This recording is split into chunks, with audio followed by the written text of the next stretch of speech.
In this video I am showing you how you can enable WhatsApp dark mode on Android and iPhone. So to enable WhatsApp dark mode on Android, firstly open your WhatsApp app and then tap on the three dots in the top right corner.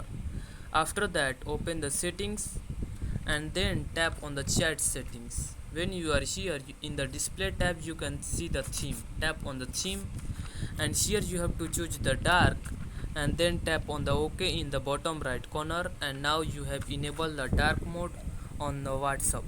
So that's it, that how you can enable WhatsApp dark mode on Android. So to enable the WhatsApp dark mode on the iPhone, what you need to do from here is you have to go to your home screen and then you can open the settings, and in the settings you have to scroll down and then you can find the display tab. Tap on the display tab and from here you can choose the dark light mode or dark mode. So that's it, that how you can enable WhatsApp dark mode on Android and iOS. So that's it, that how you can do this.